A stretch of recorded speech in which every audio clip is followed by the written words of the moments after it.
All right, this is pretty damn funny. Despite the unprecedented corruption, incompetence, and authoritarianism of the current sitting president, Donald Trump, self professed nonpartisan journalist Piers Morgan is instead still focused on former President Joe Biden. I'm about to show you clips of what is either the third or fourth Joe Biden panel in the past 2 weeks from Piers. He has all the smoke for Biden, none for Trump. And what makes this even more absurd is the topic of the panel. Is President Biden's cognitive decline a greater scandal than Watergate? That's a silly premise. But what makes it funny is what happens during this panel, because usually Piers strategically stacks the deck in favor of conservatives. He usually has his liberal guests, his pro-Democrat guests, outnumbered by 2-1, 3-1, 4-1. In this case, he has four panelists. And though all of them have criticisms of Biden, the media, and Democrats, three of the four actually at various points take issue with the premise and call Piers out. Not only is this not a bigger scandal than Watergate, why are we even talking about this when Donald Trump has done so much worse than either Biden or Watergate? It backfires spectacularly on Piers and humiliates Trump. But before we unpack all that, if you end up liking this video and you want to support the channel, please be sure to hit the like, subscribe, and alert bells before you go. All right, friends, we have several clips to play here. Just to let you know who's who, you have Chuck Todd, former Meet the Press host. You have the gentleman in the blue shirt is a presidential historian. The gentleman in the maroon sweater with the jacket, the white beard, he is a former lawyer for President Nixon. So he's like the lone Nixon Watergate defender here. Yeah, of course, what's going on with Biden's way worse than Watergate. And then the lady at the end is a former Obama staffer. She's a Democratic strategist. And so again, it just the fact that a majority here are like, Piers, what the hell, is so good. Enjoy. The scandal is greater. What are your thoughts? When I think about a scandal, I think about three dimensions. I think about criminality, I think about moral corruption, and I think about financial corruption. And so when you compare Watergate to Bidengate, let's call it, what do we see? We don't see criminality in Bidengate. We see moral corruption, hubris, arrogance, the arrogance of power. We don't see people in it for the money. That was not really a dimension in Watergate either. But in Watergate, you definitely had criminality, burglars, wiretapping. And you also had institutional corruption of the CIA and the FBI. So, I think you're doing a little too much to diminish Watergate in retrospect. So to me, Watergate is the bigger scandal. And then, if you look at the Trump administration in those three dimensions, financial corruption, moral corruption, and criminality, we see all of those. So, ouch, that has to hurt. Not only is Watergate worse than Bidengate, but actually all the things that made Watergate so atrocious, we see them all the time in the Trump administration. It's sad that Piers cut away and hid his face, because I'd love to see the look on his face once he got hit from that by a presidential historian whom I imagine he was hoping would say, yeah, of course, what's going on with Biden's way worse than Watergate, and Donald Trump's the same. No, Donald Trump is objectively more incompetent, more corrupt, and more scandalous by far than Joe Biden. And I know that hurts Piers to hear, but facts don't care about your feelings. Here's another clip. Piers, with President Obama, what do you think?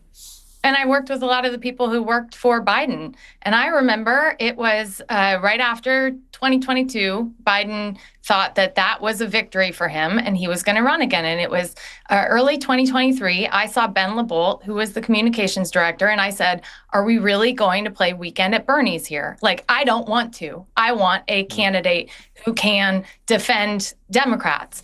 And he was like, well, you have a couple weeks. The president is deciding. Who would you put up? And I said, Mark Kelly. I said a whole host of names. So there were a lot of us who were concerned. I remember President Obama, we had a big reunion during this time frame, and all of us were talking about how we didn't want Biden to run again. I do not believe this was a cover-up, and I actually think that is a media-created scandal now, because Jake Tapper wants to sell books. So I grew up in Galesburg, Illinois. I came of age during the Clinton impeachment. I have watched the media attention go to scandal after scandal while we lost jobs. We lost Maytag. Our education suffered. We had healthcare prices skyrocketing and people losing their house because of healthcare. And we are distracted by some fake cover-up. I read the whole book. I wanted to know, what did Jake Tapper find in this cover-up?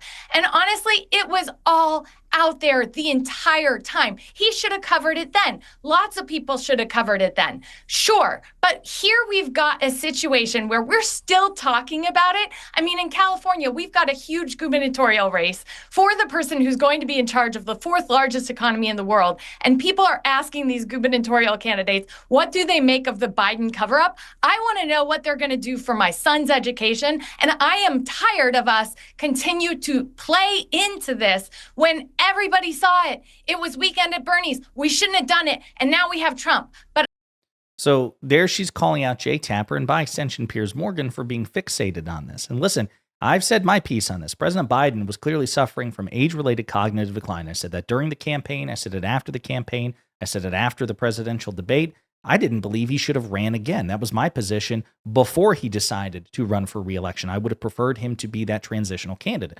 But once he was the candidate, hell yeah, if the choice is either Joe Biden or Donald Trump, easy choice for me.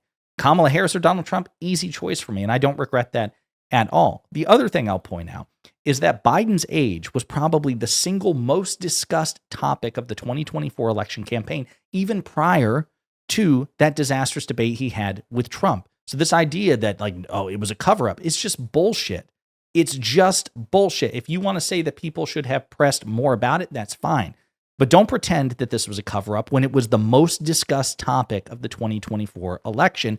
And we have bigger fish to fry at the moment with the current president and his disastrous policies and corruption. So good on her for calling it out, even though you heard her. She's pissed off at Biden. She has some pretty harsh things to say about Biden. She's not mincing her words. I like that even she's calling Piers out for this. And I think this clip is Chuck Todd. Yeah, I largely don't disagree with you. I kind of think the bigger villains are the people in the White House who obviously knew for a fact what was actually going on with Biden. I do think the media are culpable too. And I do think if it had been Trump, there would have been an absolute frenzy to get to the bottom of any cognitive issues if he was face planting. Is there a frenzy now, though, Piers? We've got a president. If I told you a president doesn't sleep at night and instead tweets crazy stuff in the middle of the night, would you wonder if there was cognitive decline? Are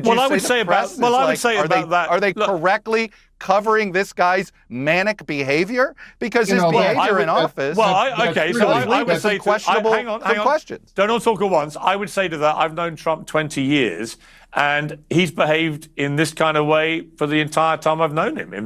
He used to behave like that. I heard that defensive Biden. In the Apprentice boardroom. I heard that defensive Biden, Piers. I've known Biden 20 years. He's always been misspeaking and stuff. So I'm just saying. Well, I would say the difference. I'm not going to go over my skis on either one of these guys.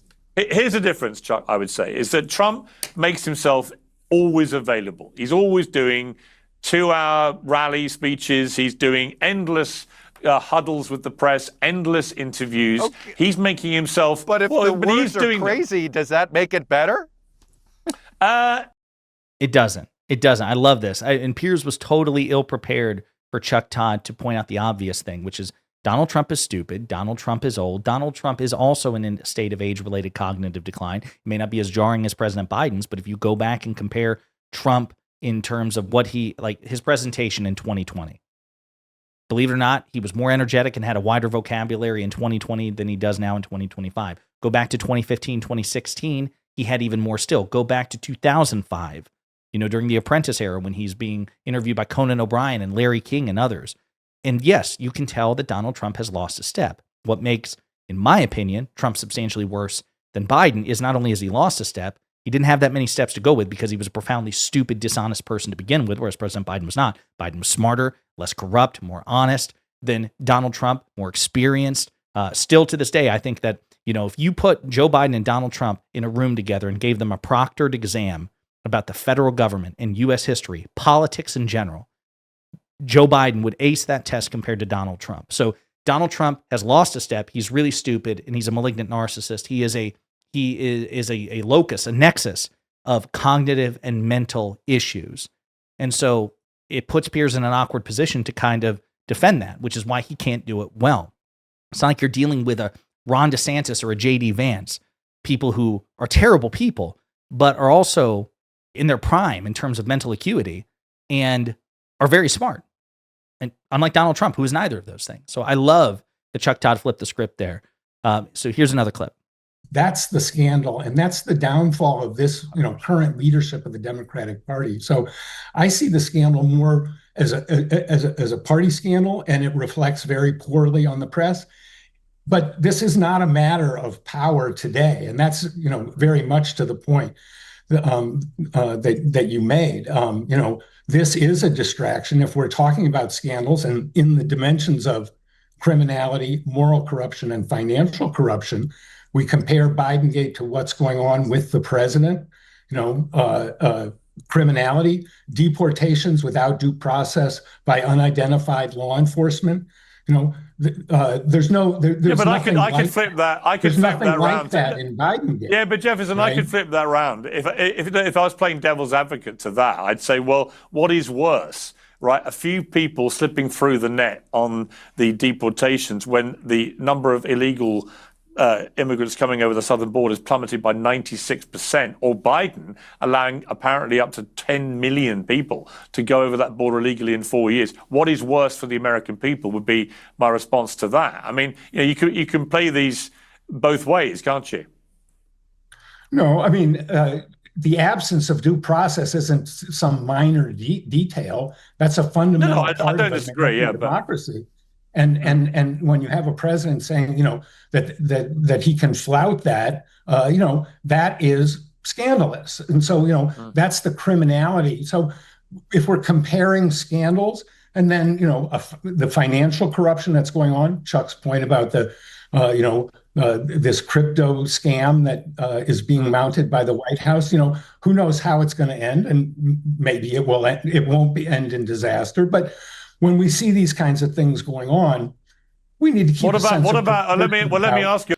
So that's hilarious. Again, he's 100% correct. And you can see Piers like, oh shit, because that's the problem. This is the problem that Piers and other Trump defenders find themselves in.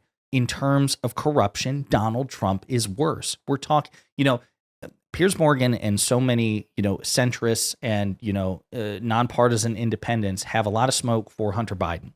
Hunter Biden was the civilian son of Joe Biden, okay? Did Hunter Biden engage in nepotism, try to cash in on his father's name? Yes. Can you be disgusted with that? Yes. But nepotism is also pretty common in Washington, D.C., so it's not like, Hunter Biden reinvented the wheel. But fair enough. You know what? It doesn't matter. Just because he's not a pioneer in this doesn't mean we can't be outraged by it. Okay. A couple of things to know. Number one, there's no evidence that Joe Biden used his official powers to directly aid Hunter Biden's private career. Republicans were desperate to try to find that evidence for 2 years in the House of Representatives. They failed, even though they had a majority, even though they had investigations, even though they had the opportunity to impeach President Biden. They never did it. It was an abject failure. Number one. Number two, Hunter Biden was a civilian. Donald Trump is the president of the United States. He should be held to a higher standard than Hunter Biden. So if you think Hunter Biden is corrupt and should be investigated, then you should think that Donald Trump is much worse, because we should hold people in power to higher standards than those not in power.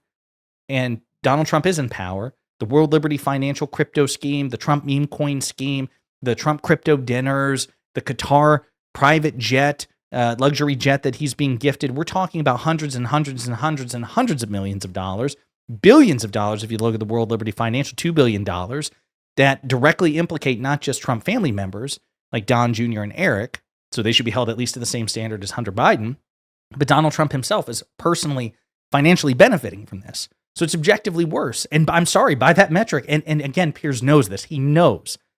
That's why he doesn't want to have a who was more corrupt, Biden or Trump debate, because Trump will lose, and by extension, so will Piers, and lose badly.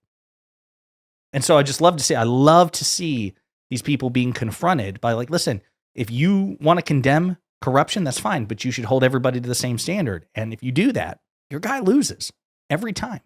One last clip. I just want to, Hunter was corrupt. All of us knew Hunter was corrupt. We were seeing him go to a strip club. We were seeing him father a child out of wedlock. We were seeing him date his dead brother's spouse. I mean, Hunter is corrupt. The Democratic Party was held accountable, Chuck. I just have to say, we lost the presidency, we lost the House, we lost the Senate. The Democratic Party has been held accountable. Now we need to Absolutely tell the truth, but also journalists have to cover the truth. And I would say, like, this teeing around about, was Hunter corrupt? Hunter was corrupt the whole time. Who else is corrupt? Donald Trump's sons, who are selling access to the president. And if we want to cover that, I would love to. I would love to actually talk about that, because that is stuff that actually does affect people. But I also want us talking about issues that are not some made up Jake Tapper scandal. I mean, Chuck, we traveled around the world with Jake Tapper and you, and I know that you guys care a lot about the story, but you also care about access. And Jake Tapper has done this multiple times, where he has done whatever he can to get access. So now So she has a lot of smoke for Jake Tapper. I don't have a lot of sympathy for Jake Tapper. So that's fine. But again, I love the fact that she's rejecting the premise that Piers is trying to impose. So let's just make this clear. The only person who defends in this panel, besides Piers himself playing the devil's advocate, is, again, Richard Nixon, President Nixon's former lawyer. All the other panelists are like, this is absurd. Of course, it's not worse than Watergate. Watergate was much worse. And actually, what Donald Trump is doing is much worse than anything Biden's ever done. And I would argue, and I think many of them would argue as well, at least as bad as Watergate, if not worse there. So once again, I just love this. This panel backfired. Piers lost control of it. Trump was humiliated. And this is what happens when you try to defend the indefensible. In the meantime, let me know what you think in the comments.